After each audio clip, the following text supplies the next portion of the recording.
Alright, this is my post analysis of my watch list. Before this, nagano muna ako, naglagay ako ng mga arrows if it will go up or go down, and makikita natin dito kung tama o mali yung aking analysis, pre-analysis.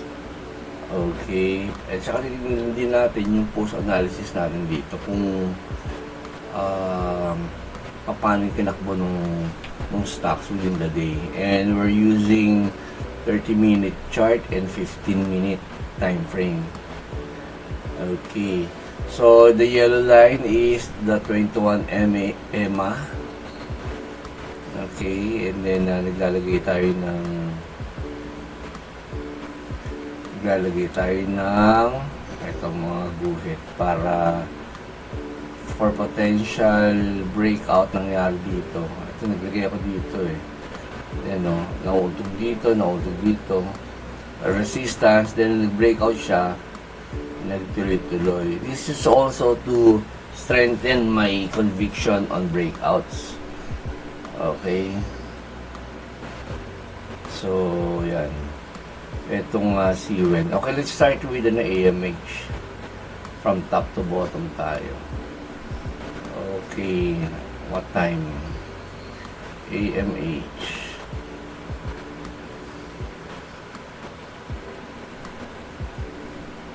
Okay, ang mabili ko kahapon, PRM, CPB, and ZIMV. Okay, I bought them based on my, VSA.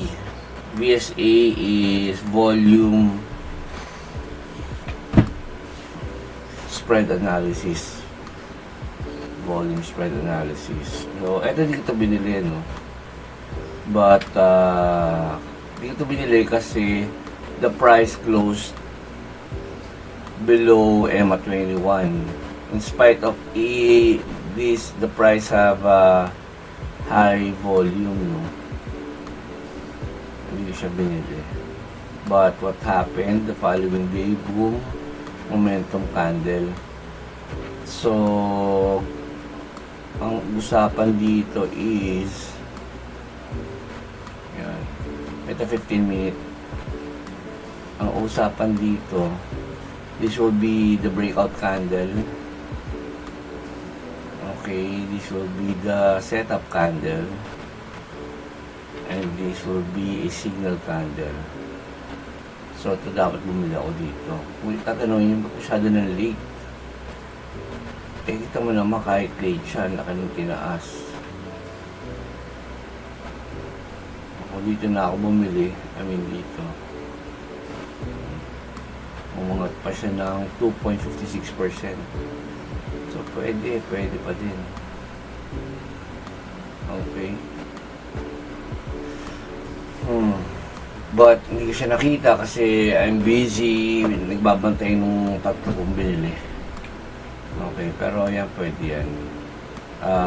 Kung mas nag-improve pa ako, mas maganda yung mga monitors ko, and maybe I can do that. Okay, next, Billy. 30 minutes.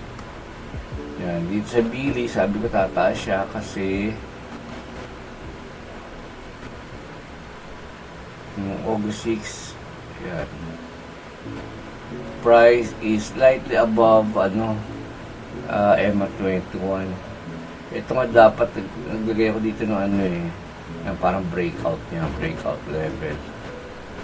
Pag nag-breakout dyan, ibig sabihin I'm right and it will continue to go up. Instead, breakout kasi konti lang bumaba, then bumaba na siya dire-diretso. Kaya bibili ba ako dito? Hindi, kasi according to my rule, the price should be above EMA 21 when it close. Kahit VSA pa siya. So, ang ko dito, ang presumption ko dito is it will go down.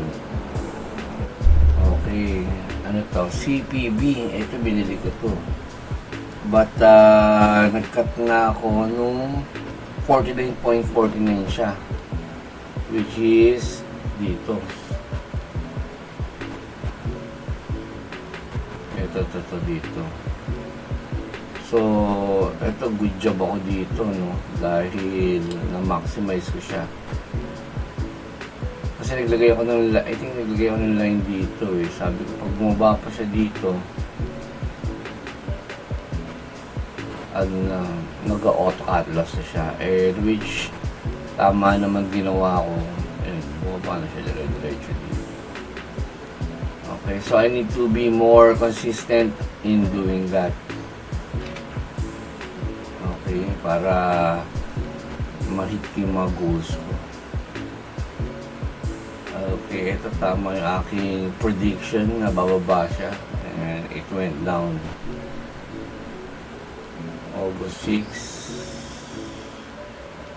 Yan. Kaya tingin ko bababa siya. Una, yung price bar here is mahabang bearish candle.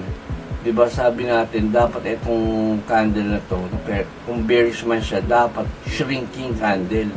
Ito papalaki eh. Bear na palaki. Kahit sabihin natin malaki yung volume niya, pababa siya. Now, nung nag-open siya, okay, positive. Tapos lumagpas, positive. So, pwede. Kaya lang, kaya to, malaking bantay. Tingnan natin kung saan ito, okay. So, basically, parang sinunod niya itong near support. Kaya siya umangat. Yan, umangat. And then, eventually, bumaba din siya. Hindi na sustain. Parang ito yung naging resistance. Okay, hindi niya na-break yan. So, yan, dapat ginagawa ko, naglalagay ako dito ng yan, something to break para makakita ako ng breakout. Na pag hindi siya nag-breakout, yung tendency niya, magdidire-diretso siya pababa. Alright? Okay, next. C1. C1, kaibigan ni si Pedro. So, hindi ko siya binili. Bakit?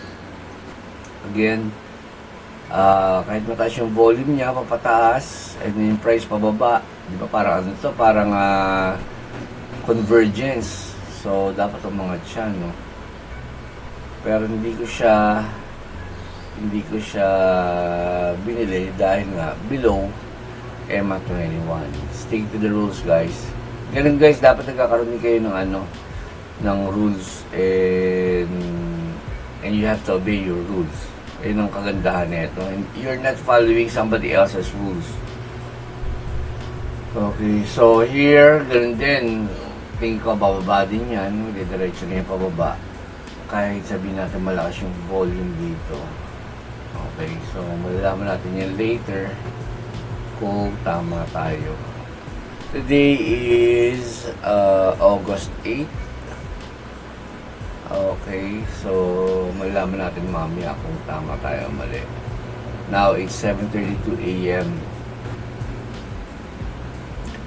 Okay, ito, bibiliwa tayo. Parang ang ganda ng itsura niya, oh. But again, according to my rules, I will not buy if the price is below 21 EMA. So, pass. Natin yung nangyari that day. Ang prediction ko, tataas. Okay. Tumaas nga siya. But it opened with the pin bar. Tingnan natin yan nito, 15 minutes. Kasi guys, pag bumibili ako, sa 15 minutes ako tumitingin, tapos bine-verify ko sa 5 minutes kung maganda yung candlestick niya. Alright, so nag-open siya with a bearish candle followed by a pin bar. Okay, so then umangat siya. Kumbaga ito, ang principle dito parang breakout eh. So nag-draw ko ng line dito, tayo. Yan. Kung mababantayan ko to kaso hindi ko nga siya nabantayan dahil nga may binabantayan ako iba. So, nag-break out. Okay, break out. Let's break our breakout candle. This is our setup. So, tas ito yung ating signal. Sa pagbili natin yan, sobrang late na rin tayo. Unless, we will take risk na dito pa lang, bibili na tayo. So, it will be a, 1%. Is it worth it? Yeah. Unless, meron kayong milyones dyan, okay siya. Para sa mga scalpers, pwede. But, right now, I'm not yet in a position to do that. Pero, that can be a strategy. Okay? So, for my playbook. Okay, next. DNB. Hindi, wait. Tignan natin ba. So, ang natin dyan, for later, anong mangyayari? Again, ang bias natin dito is it will go down. Kasi, below 21 EMA as per my rule. Okay, kaya sabihin natin VSA yan. No. Okay, so puray na natin. Ito puray na natin. Ang pagulo. So, tingin ko yun ginagawa natin, no? Para hindi magulo, malinis yung linya, yung chart natin. Okay, unless okay sa hindi magulo. Hindi naman ako sa maayos na tao, but it's just that mas malinaw sa mata. Okay, ito yung previous day high niya, previous day low, but change.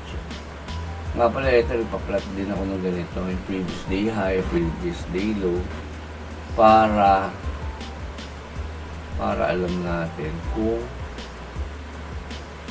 na-breakout natin yung previous day high. Kasi based from my observation, gumagana siya.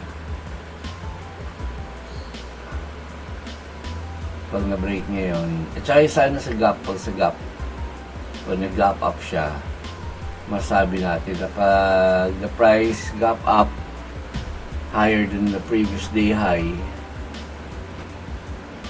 magdidire-diretso siya pataas. But, kung sa gitna lang siya, or sa baba, pababa siya, mag-gap fill siya. Pero di siya palagi totoo, no? Like, yung sa PRM kung stocks, no? Hindi siya ganun. Nag-fill the gap siya. So, probability lang to, guys, no? Trading is about probability. Hindi to,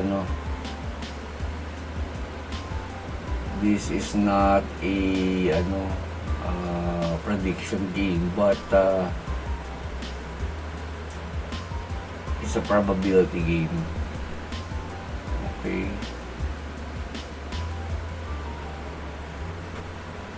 Alright, next. GFL. Natin.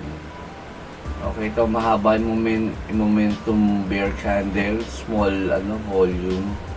So, this will go down even if above 21 EMA to. Plus, siya, parang evening star. So, mukha siyang pababa. Okay. So, pass tayo dyan.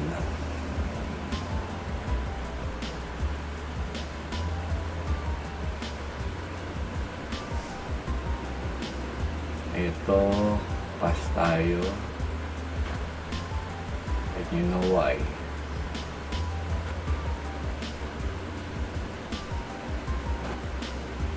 Okay. At hindi natin binili dahil below 21 EMA. Pero what if hindi, okay na yan. Stick na tayo sa loads natin.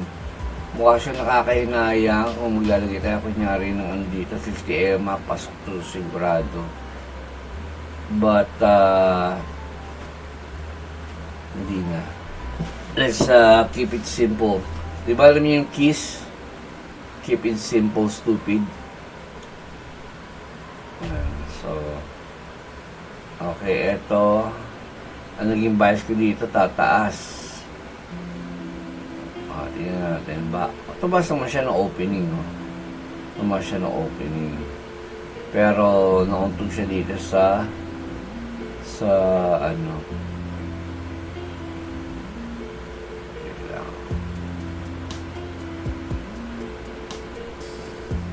Kung ito VSA niya nung previous day, ng August 6, bibilin ba natin siya? Hindi. Kasi it is below 21 MA. However, umangat siya ng pagka-open, but look, it went down. Ayan, hindi siya hindi niya na-break tong supposedly breakout point niya, ang resistance na to.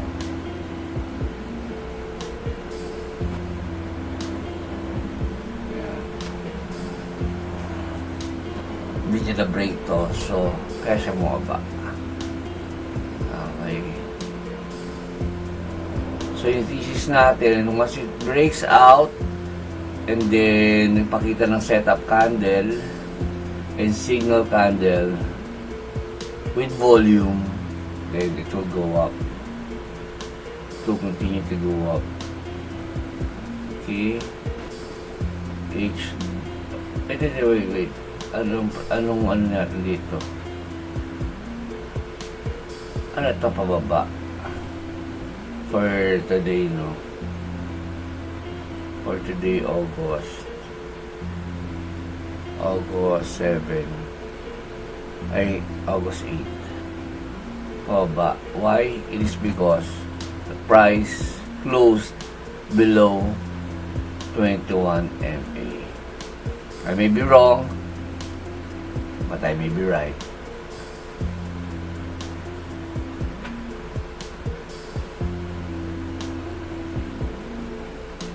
Okay. HW, long bearish candle. Yan. Pass. Okay, eto.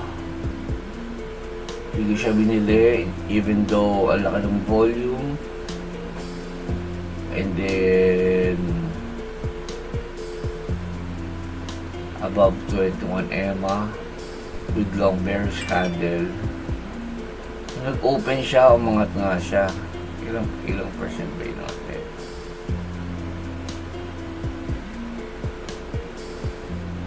%1.96%. Tapos sabay bagsak. Is it worth it? Nag-gap fill siya. Is it worth it? I don't think so. Pero 2%. Again, ang rule ko, kailangan yung bearish candle dito, maliit lang.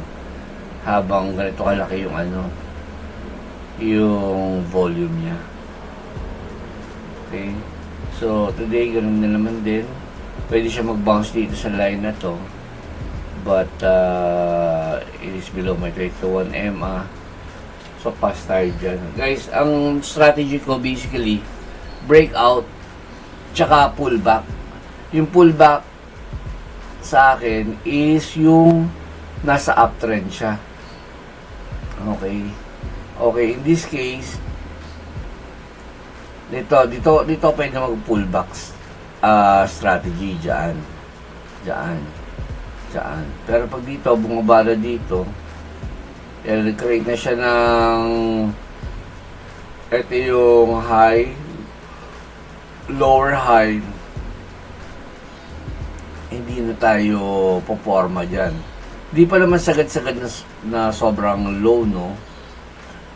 Pero, yun nga, yung sa intraday natin, ganito yung pinapakita niya, hindi tayo masyado sold out sa ganyan. Okay.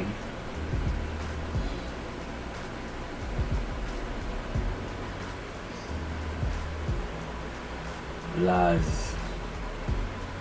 Yan. Umangat siya sandali, pero bumaba din. And this time, bababa siya. Ayun, yung last. Okay. Ano ba to? HIW. Okay.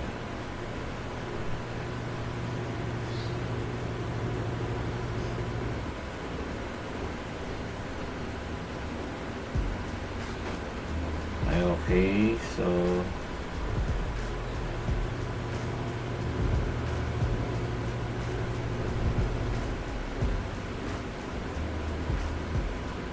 okay, tingnan natin ito. So, ito, pag di ko binili, kasi masyadong malayo sa 21 EMA. Okay. Do, maganda yung volume niya rin, medyo onti lang.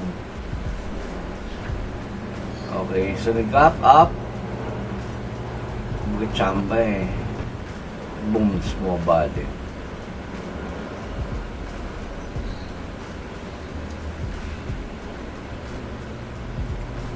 Okay. MO.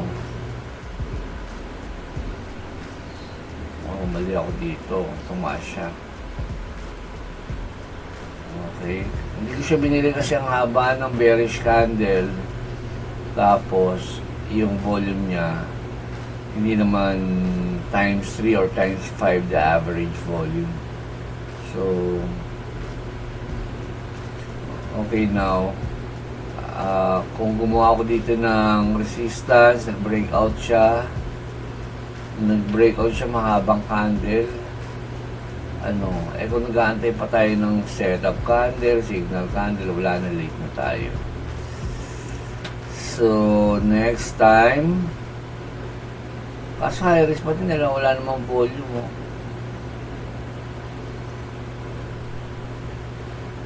Pero kung sakasakali lang, binili natin yan. Ilang percent yung upside natin.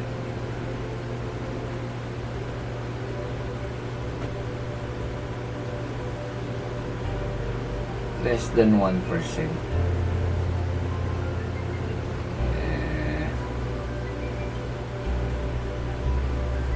Worth it. Kung scalper, okay. But not. Pero, mag-risk tayo dyan eh. Cut loss natin dito. Okay. Let's move. Hindi, ano natin? Anong forecast natin?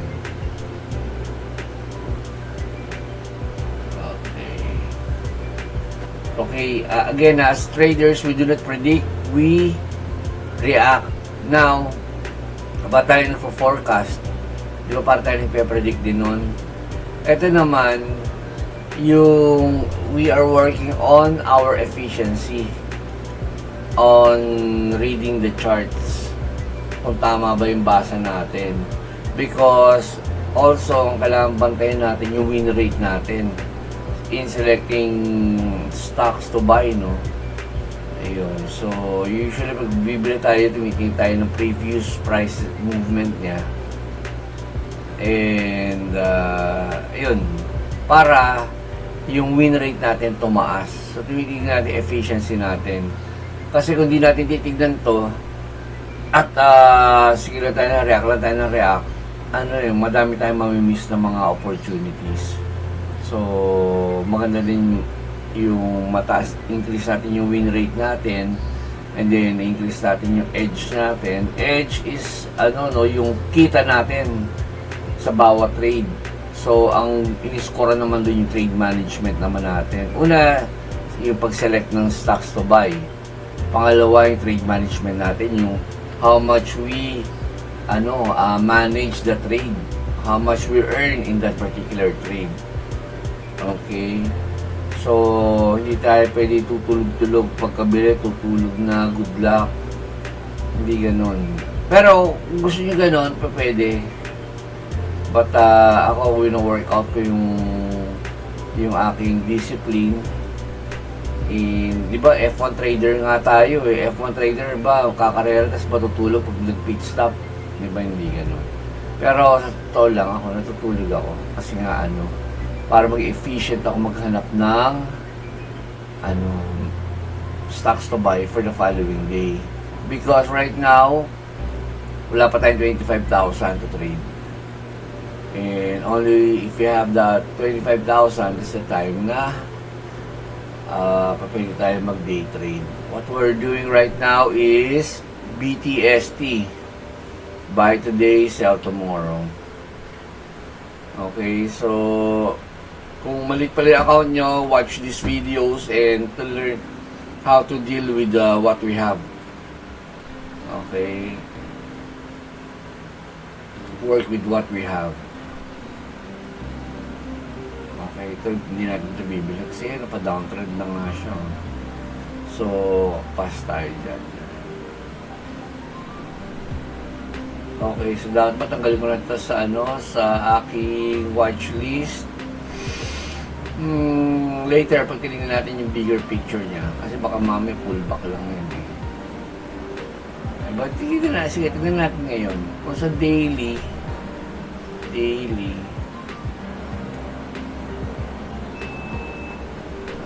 pullback lang ito. Ito yung daily chart niya.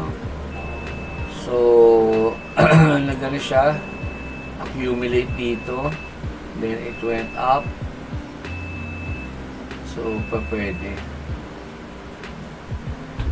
Okay. So, pero syempre nga, tatiming natin ng maganda. Tatiming natin ng maganda para tuloy na natin.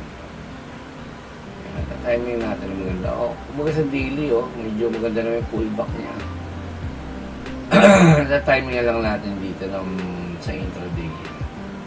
Ano ibig sabihin natin pag tatiming natin? Yan, bibili tayo pag price is above 21 EMA with volume.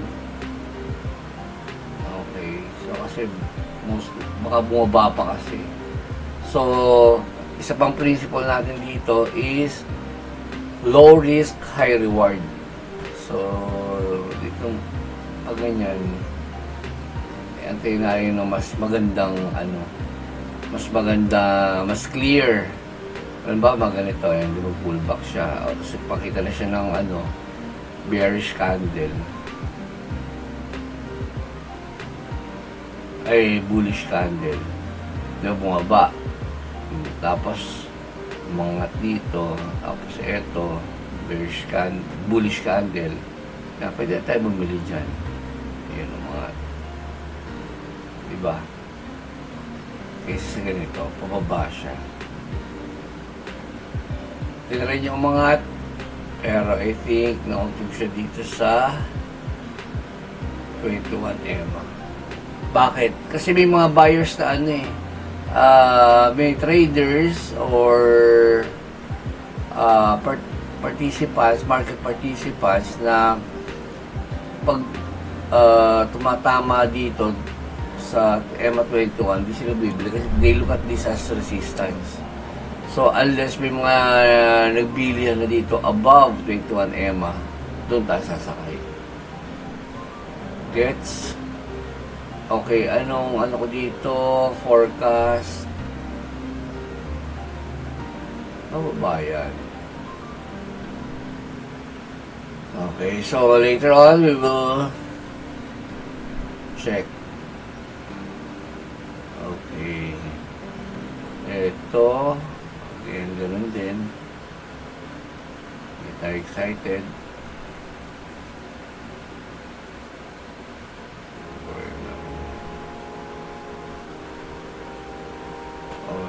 Maglalagay ba tayo ng previous day high, previous day low? Pwede. Pero since di naman natin siya i-trade, lagay na nga din tayo.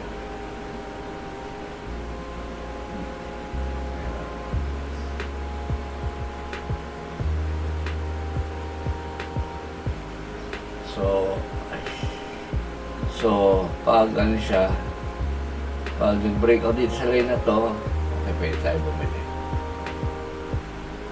Okay.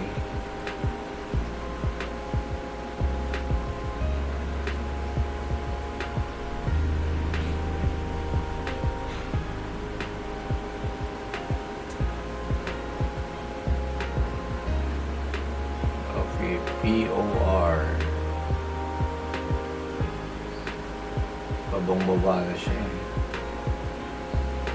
Price above.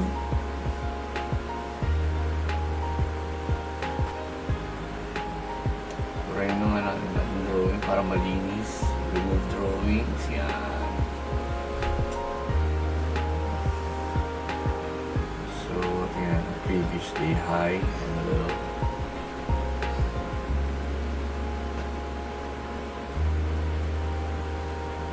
So, yan. Tapos price above 21 EMA with high volume. Volume natin is mga 3 times. Aangat ba yan? Well, with this candle kasi, yun na, may upper wick. Usually, pag ganyan bumababa eh. Kaya, di natin binili. Pero sa totoo lang, kaya di natin nabili kasi daw nagising. Okay. So, tingnan natin sa 15-minute chart kung ano yung tsura niya.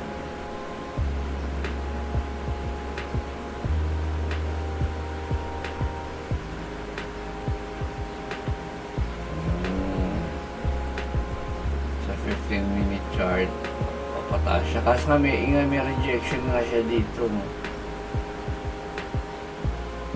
And may upper wick siya eh. So, yung conviction natin medyo hindi tayo solid dyan. Unless yung weak niya sa ilalim.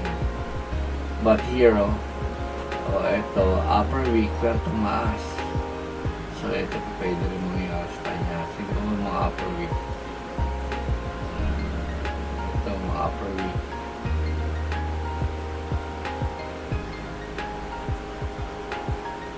Upper weak para tumaas, upper weak para. Pero ang context niya, nag-bounce siya dito sa support. Ito na, support na ba siya? No. Papataas siya eh. So kung nandito siya, upper weak, pwede. Ito, upper weak. Upper weak. So, tingnan natin kung ano mangyari mamaya. I may be wrong. Tingnan natin. Okay, so anong bias natin yan? Tataas, bababa. Okay, base lang sa rules natin, no? Hindi sa candlestick, no? This will go up. Why? Because of the volume spread analysis. Okay. Tsaka ito pa yung ano niya, resistance niya. So, pwede yung umangat dyan. Let's see. Let's see. Save natin. Ito PRM. Okay, dito bumili ako. Okay, with volume, VSA. Tapos nag-gap up siya. Nag-gap up uli dito. Di okay na. Kaso, hindi ako naglagay ng stop loss dito. Sa isip ko lang. Pero hindi ko inano sa broker ko na maglagay ng stop loss dyan. Kung naglagay ng stop loss dyan, ayan, malaki-laki yung kikitain, mga $14. But nangyari, ito na ako nakapag-set ng cut loss. Parang banda dito. Ito, 10.35 yan. Ito na nakapag-cut loss. Okay din, pero dito dapat eh. So mamaya ganun gagawin ko. I will correct my mistakes. Ayan. Bumaba pa siya. Okay.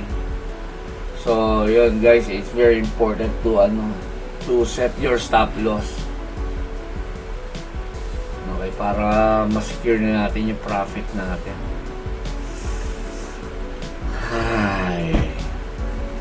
Okay? So, lesson learned. So, this weekend, gagawa ko na ito ng mga compilation ng lesson learned. Kasi medyo umaayos doon pag-journal ko, no? Para sama-sama yung mga lesson learned, sama-sama yun sa trading. Kasi nung mga nakaraan, siya sama-sama, kaya, mahirap i-compile. Okay, RDN. Kaya sana natututo kayo, no? Sabay-sabay tayo matuto dito para maging profitable tayo lahat. O ito, ang ganda ng BSA niya. But again, below 21 EMA.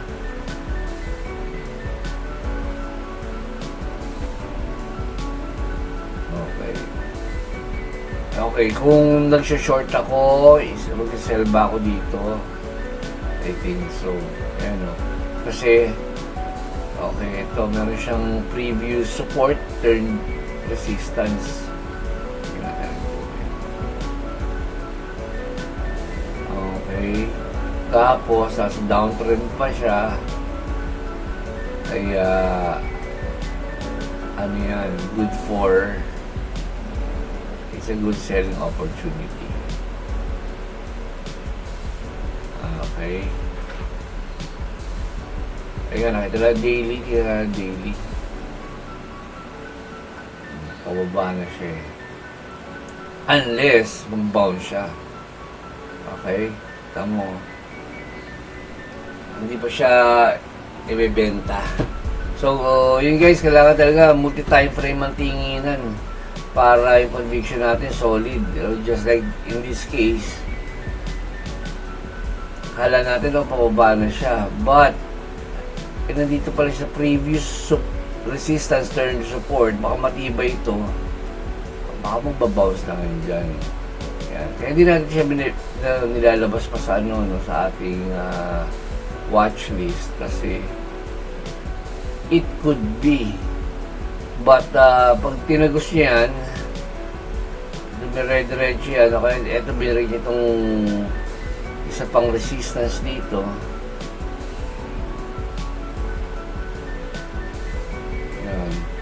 Pag binirake niya pa to, wala na talaga.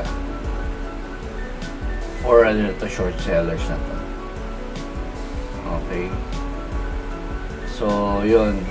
So, basically, ginagamit ko, multi-strategy. Okay, I'm using multi-time frame in my chart analysis. Tapos, gumagamit tayo ng breakout strategy. And then, gumagamit tayo ng pullback strategy. Why do we do that? Parang basketball iba-ibang play Hindi ba pwede mag-stick lang sa, lang ako puro 3-pointer lang gagamitin ko. Hindi pwede ganun. Parang mag-a-adjust tayo, mag-a-adapt tayo sa situation. Okay. And also, we do not want to be a one-trick pony. Okay? Ribukan natin muna itong drawings. Okay, ito yung daily time frame natin, no? Okay, nasa uptrend pa siya. Okay, nag-pull back na malaki. Bibili na ba tayo dyan? Ako bibili dito pa. Pag tinatch na itong 21 EMA. Parang maximum pag-angat natin dyan. But of course, syempre, ang bilihan natin dito sa 15 and 30 minute time frame. Okay, so it is below 21 EMA with slightly high volume. Should we buy? Tama kayo. No. Paano kung mali ka? Yung kagandahan dito, pwede kang magkamali. No judgment. Part of trading. Hindi ka gaya ba, nako, hindi ka pwede magkamali. Dapat mataas standard mo, blah blah blah. Dito hindi siya ganun. Okay, that's why I love trading. May acceptance. Okay. Ang medyo challenging dito, wala akong masyadong kausap. But it's okay. Ika nga ni Lewis Hamilton, let's do our talking inside the track. Okay. Let the money talk. Sino ba nagsabi ng mga magandang ganyan? Si Khabib. Let's talk now. Khabib Nurmagomedov. Si Conor McGregor, actually siya yung gusto ko doon, but ayun, puro daldal. Hindi siya puro daldal, nababack up niya rin, kaya sikat siya eh. But si Khabib, medyo malakas din naman talaga. Hindi dahil sa madaldal siya o hindi siya madaldal. But medyo okay din yun. And sa atin din, sa lipunan natin, dito money talks eh. Madami kasi madami ebas-ebas, pero kung wala ka namang pera, people will not listen. So, may pera na ba ako? Meron, kaya nga ako nag-trade eh. Pero hindi pa madami. Papadamihin natin. And we will let our soul speak for itself. Ito lang I'm just sharing what I'm doing right now dito sa YouTube para may idea kayo on how to look at the chart. Okay. Again, ito mukhang pwede. Mukhang pwede. Pero again, based sa aking rules, no. Bakit mukhang pwede? Kasi,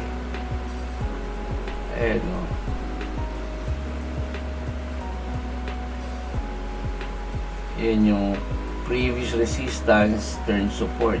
So, pwede. Ito, naging support siya dito. Kaso, nag-gap down. Bakit? Dahil below EMA 21. Kaya skeptical ako dyan. Pero malalaman natin mamaya. But for me, based on my rules, basta below 21 EMA, no go. Okay. Again, reminder, always list down your rules. And then you obey your rules. Okay. Yun natutunan ko dito eh. Kaya maganda nga guys, nanonood kayo ng mga YouTube, no? Para makita nyo iba-ibang diskarte ng mga traders. Ako, ang dami kong pinanood, natuto ako ng marami sa iba-ibang tao, at iba-iba yung mga diskarte nila. Okay, again, me, no das.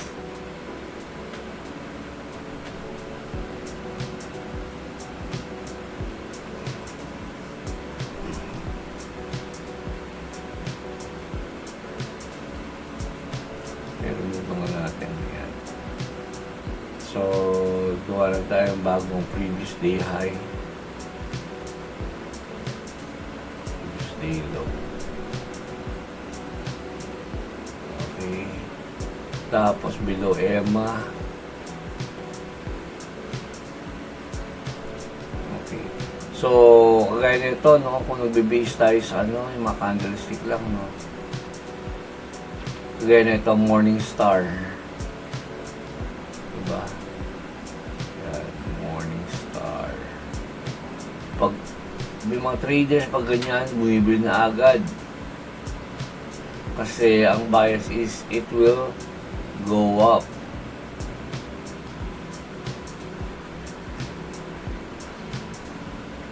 Okay.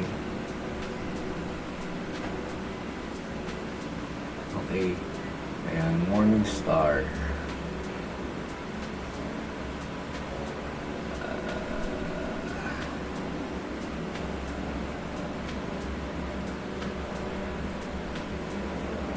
Morning star.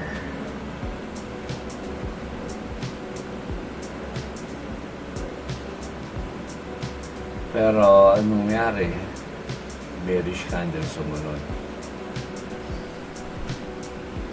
So, ano ibig sabihin nun? Ibig sabihin, hindi po ako may Morningstar, ay bibili na kayo. Oh, nasa support ah. Oo, di ba? Perfect yan. Yun na nga. Probability lang yon. But then again, sa akin, below 21 EMA, hindi ako masyado makaka-rely dyan. O ito, pa isa, bullish engulfing. Okay. Solid. O ba't alit lang na inangat? Tinamaan niya yung resistance eh. Nasa resistance siya, kaya siya bumaba. So, ganun guys, no? May context din yung pagbabasa ng candlestick. No, ito, bullish engulfing. Nasa support. O, umangat. Boom, boom, boom. Diba? So, yun yung mga natutunan ko eh. And before kasi, may time lang din. Kasi minsan gusto natin mag-simplify eh. No? Lalo lang tayo. Okay lang yan. Focus lang tayo sa candlestick. So, ganun. Nangyari, hindi ako naging profitable. So, this is why, some, traders took time to make money. Kasi, we are trying to figure out anong strategy mag-a-apply sa atin. And it takes a number of trades bago natin siyang matutunan na, hanggang ngayon, parang hindi tumatatak sa isip ko itong yung pagka-cut and loss. Kasi parang bago lang siya sa akin eh. Parang, di bago, alam ko magka-cut loss ka, pero yung intraday, during the day, magpa-plot ka ng mo, na ang stop loss mo, parang kailangan ko pa maging solid para hindi ako magkamali next time. Pero yun nga guys, be patient and be disciplined, and those two traits takes time. So don't feel bad, don't give up, don't give up on us baby. Okay. So, wait. Tignan muna natin ng araw. This is going down for practical reasons. But, for verification yan, mamaya, kung tama tayo o mali. Ano hindi natin nakita? O, tignan natin sa daily time frame. Ano ba yung tsura nito? Parang pullback lang siya. Ito yung possible niya. Possible resistance. A resistance, then support, breakout, dire-diretso pataas. Then pullback ba to? Yan. Okay, so sa daily time frame, above pa siya ng 21 EMA, so okay pa. Now, try natin maglagay ng Fibonacci. Okay, bakit dito tayo maglalagay ng Fibonacci? Okay, resistance, naging support. So, this can be the swing low.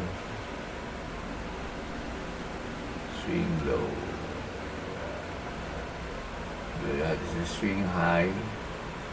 Body to body tayo, no? Hindi tayo gamit ng mga wick para mas solid. Okay, ano nangyari? Yan. 38.2 binutas.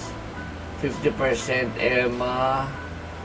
50% Fibonacci level.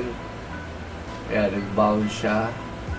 Actually, 61.8 pa nga eh. Almost 61.8.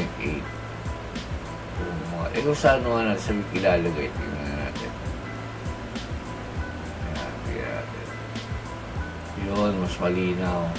So, bumaba siya. Then, nag-bounce dito sa 61.8 level. Tapos, niretrace ulit dito sa 50% level. So, pag binuta siya itong 38.2%, pwede. Okay, so, based, subject for observation. Markahan na natin para matanggal na natin yung Fibonacci dahil yan. Okay, thank you Fibonacci. Ayan, so kung pumunta tayo uli dito sa 30 minute. Ayan, so basically ito, pag binreakout siya yan dito, bibili tayo kasi pwede siyang umangat dire-diretso. Okay, so we'll see. Kasi yung arrow layo, arrow gabi-gabi.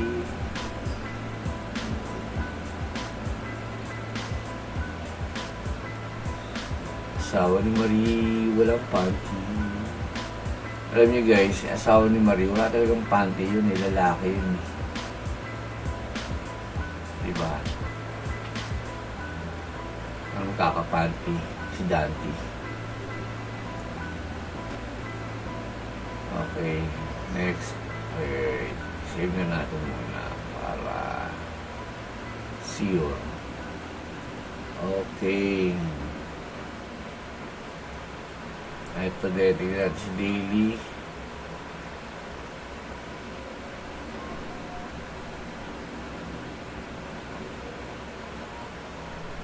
Medyo yung tamo to. Ang ganito, dire-diretso. Then, pull back. Ang tanong, itong pag-pull back ba to? Temporary lang ba to? O magsa-sideways ba to? Bababa? So, yun yung mga scenarios na natin, no?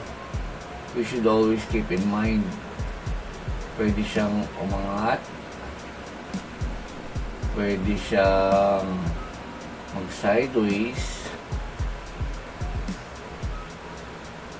At pwede siyang bumaba. Yun yung mga possibilities niya. So, sa mga ganitong scenario, anong gagawin mo? We have to be ready to react. Okay, now, yan daily niya. Para nasa uptrend pa rin siya, no? Nasa uptrend pa din. Okay, nasa uptrend pa din siya. Now, tingnan natin sa lower time frame. Okay, hindi ako bibili kasi price is below 21 EMA. But with volume at bullish, mukhang pwede. Pero again, based on my rules,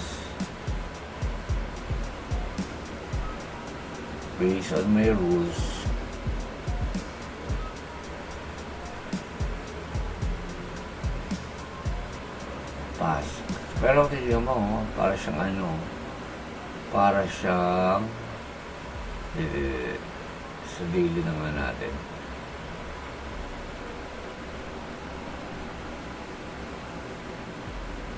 Okay. Gahanap tayo ng justification kung itong support na to matibay. By the looks of it, parang hindi naman katibayan. Dahil walang mga previous resistance. Okay, balik tayo.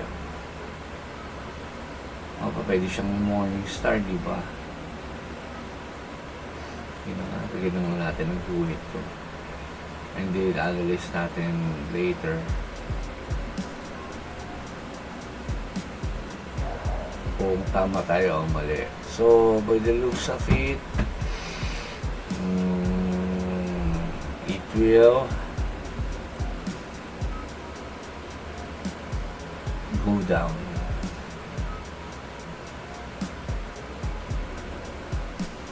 Okay. Again guys ha, para ma-monitor natin yung ano natin dito. Okay.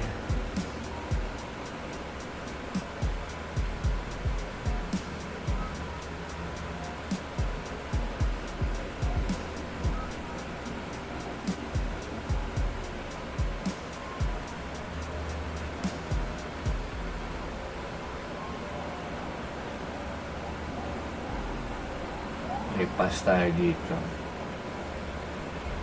Why? Below. Then, last stocks natin is ZIMV.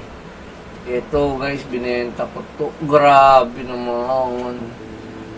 Ang binili ko siya 17.45.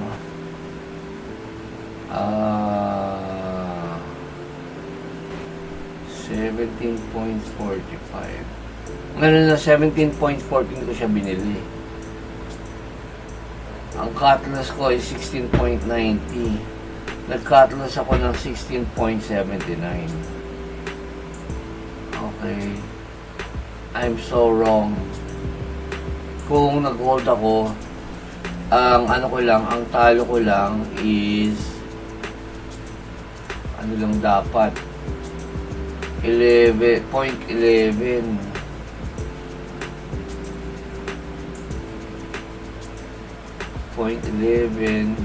times 17 shares. Dapat ano lang, $2 lang talo ko. Eh, talo ko $10. Sayang. You know, ano dapat ko ginawa? Let's analyze. Okay, una, yun nga, bumili ako dito. Ba't ako bumili dito? Eh, below 21 EMA.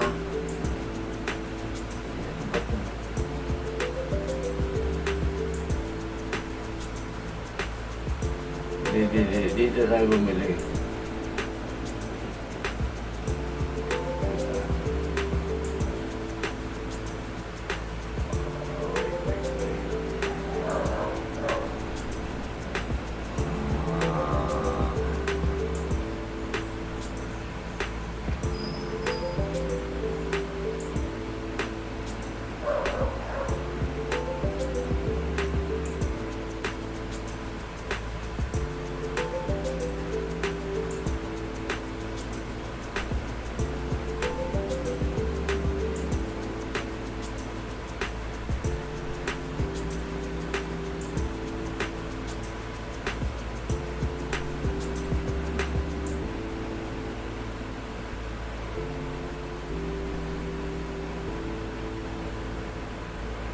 Okay. So, ba't ko binili yung ZIMV?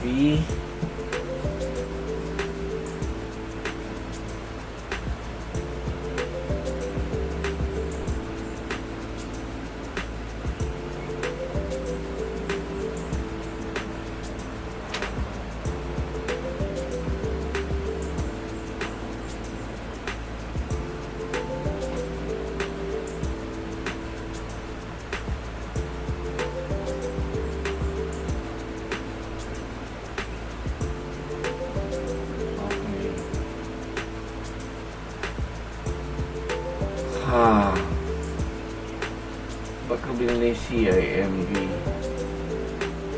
Dahil dito price is above 21 EMA, volume alit nga lang ng volume, 15 minutes nga.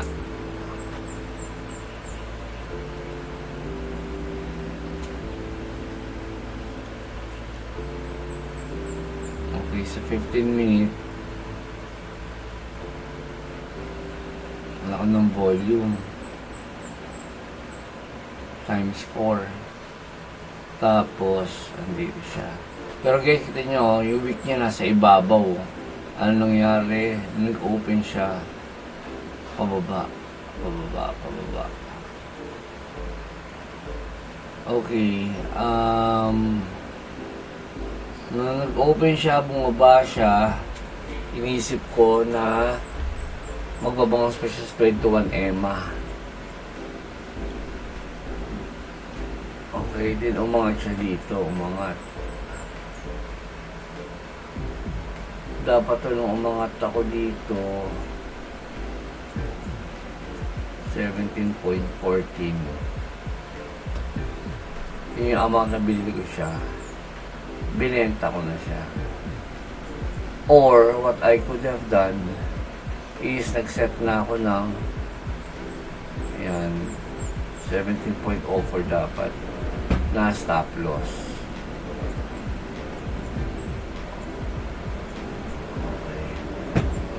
Okay. And I did not. So, yun yung napaka-importanting kailangan kong gawin when I have a position. Okay. So, hindi tayo naglagay ng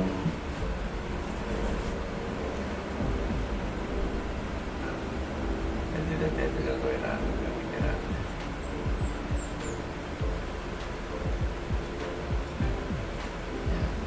Dapat may stop loss ako dyan. So, bumaba siya, okay, laglag. Paano, hindi kailangan. Ano, full ba o half?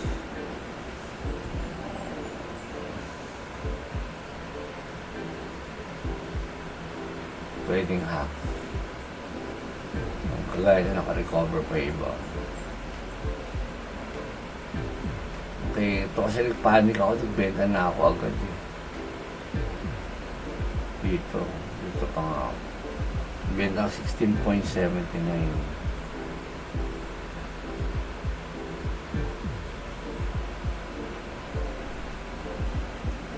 Okay. So, lesson learned mamaya. Sana ma-apply itong correction ko sa sarili ko. And ngayon guys tulad sa inyo. Continuous improvement. Always be conscious on your mistakes, your errors, and then correct them. And make sure that you will consistently correct yourself para hindi nyo na siya maulit-ulit. Okay, so that's all. Again, wala akong nabili today. Mamaya na tayo babawi. So, dahil di ako nagising. So, thank you guys for watching. I hope you learned something. And may this guide you in your trading journey. Guys, be patient with yourselves. Be disciplined. Kaya yun. Para hindi tayo emotional. Nga pala, also, yung set a rule. Gagawa kayo ng rules nyo, 10 commandments nyo, gagawa kayo ng ganun. Ay, din nyo nasusundin nyo. Do not, ika nga sa do not turn to the left or to the right so that you will be successful. Okay, inutos yun, kila Joshua. Ewan ko si Moses yata nagsabi nun sa kanila or yung Diyos. Yun.